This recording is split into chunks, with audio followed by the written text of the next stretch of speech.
Bonjour à toutes et à tous, j'espère que vous allez bien aujourd'hui.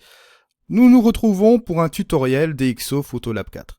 Avant de commencer, je tenais à vous rappeler que vous avez des offres exceptionnelles sur tous les produits DxO en l'occasion bien sûr des fêtes de fin d'année. Donc profitez-en, je vous mets le lien juste en dessous de cette vidéo. Ce sont des promotions qui vont jusqu'à 30% sur tous les produits DxO Lab. Ça va de Photolab 4 à la Nik Collection, en passant par les divers plugins, je pense notamment à Viewpoint. Alors aujourd'hui, sans plus tarder, nous allons un peu nous évader dans cette photo.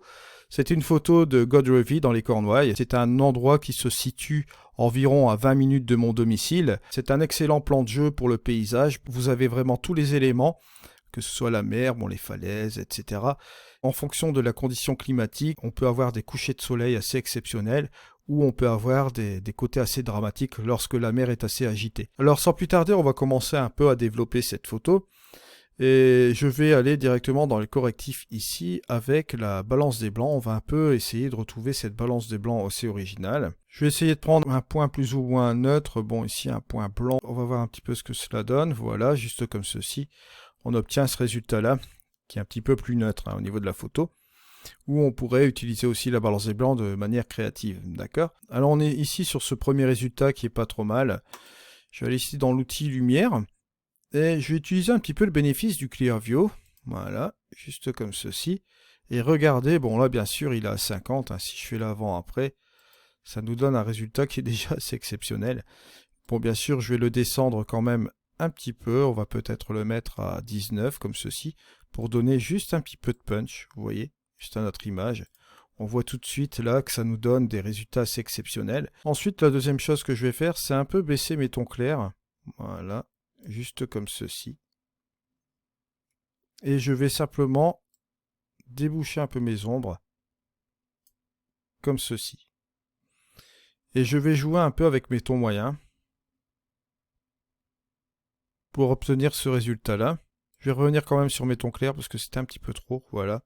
On va obtenir ce résultat comme ceci. Si vous faites la différence avant et après, regardez, on obtient vraiment un résultat assez plaisant. Je pourrais accentuer un petit peu avec une petite pointe de contraste, mais je ne vais pas le faire ici puisque nous allons nous rendre dans un autre logiciel et nous allons aller directement dans la Nik Collection. Je voudrais m'amuser avec un des plugins de la Nik Collection, c'est-à-dire le Vivaezza 2, et vous allez comprendre pourquoi. Alors, je vais mettre un petit point de contrôle ici, voilà.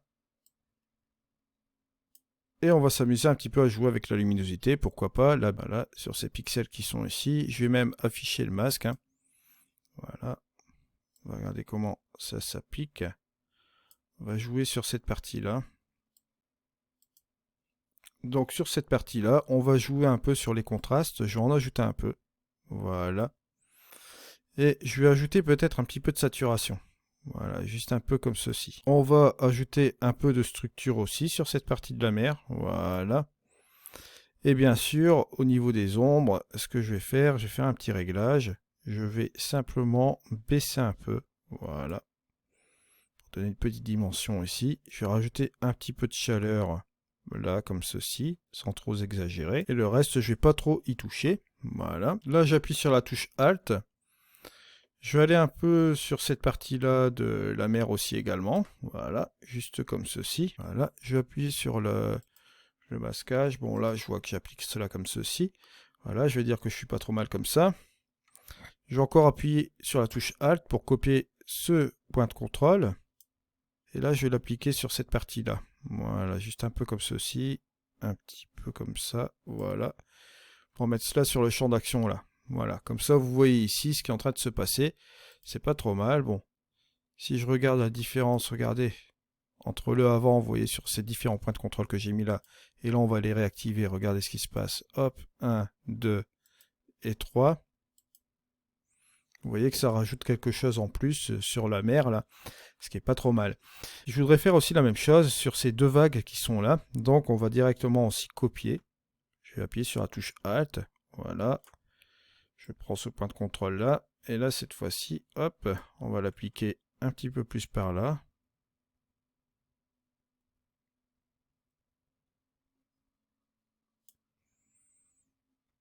Et un peu ici. Voilà. Là, on va dire qu'on s'est occupé de la partie de la mer. Et maintenant, on va utiliser des points de contrôle pour cette partie-là. Là, cette fois-ci, je vais rajouter encore donc un point de contrôle, mais cette fois-ci ici. D'accord.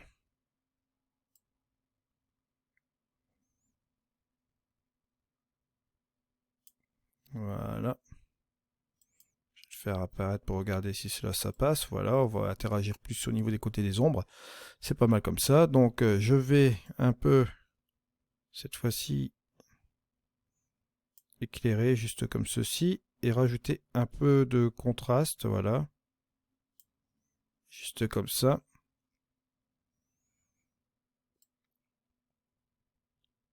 Et on va un petit peu réchauffer un peu notre chaleur aussi également, juste un peu comme ceci. Et au niveau de la luminosité, je vais peut-être dégager un peu l'ensemble. Voilà, juste comme ça. Pour que ce soit pas trop sombre. Je vais plus, allez, interagir sur cette partie-là. Voilà, qui sera pas trop mal. Un petit peu plus interagir sur la partie un peu la plus sombre. Voilà qui est fait. Maintenant, je vais encore ajouter encore un autre point de contrôle. Bon, allez hop. On va en mettre un là cette fois-ci dans les nuages.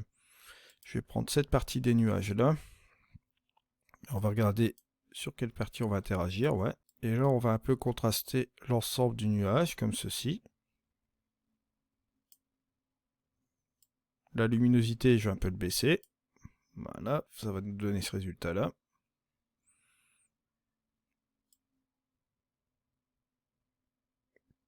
Par contre, ici, au niveau saturation, je vais désaturer un peu. Je vais encore accentuer un peu le contraste, voilà.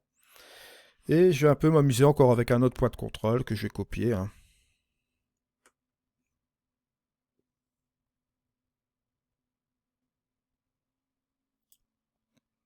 On va appliquer ici. Je vais étendre la sélection un peu. Voilà. Mais je ne voudrais pas appliquer cela sur le bas. Donc, allez, on va interagir un petit peu ici. Et j'en mettrai encore là.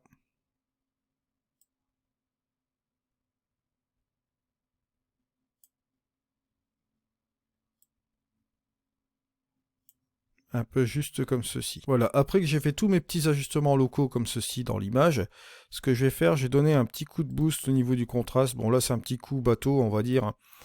Mais là on va l'appliquer directement sur toute l'image. Voilà, je vais descendre légèrement comme ceci et je vais monter légèrement ma courbe un peu comme ça. Voilà. Pour terminer et donner un petit coup de boost au niveau de mon image. Voilà, et une fois que j'ai fini cela, bien sûr, bon, je vais cliquer sur la petite option ici si je voulais revenir un peu par la suite pour rééditer cette image dans ce plugin Vivezza. Et je vais cliquer sur enregistrer. Vous voyez la petite différence ici entre le avant et après ce qu'on a fait sur Vivezza, vous voyez, vraiment un petit truc intéressant, un traitement vraiment sympa. Voilà. Maintenant, on pourrait faire un 16 neuvième aussi, hein, pourquoi pas. Hop. On va regarder cela comme ceci. Hop, on va appliquer ce petit 16 neuvième. Allez, peut-être juste comme ça. On va repartir sur cette partie de l'image comme ceci. Et on va appliquer notre crop. Hein. Appuyez sur Entrée. Voilà, juste comme ceci. Et si on veut voir le résultat en plein écran, bon, on peut cliquer ici ou on appuie sur la touche F11. Voilà. Et voici le résultat. Je vous remercie de m'avoir suivi. On se retrouve prochainement pour un prochain tuto. C'était Eddy. Allez, ciao!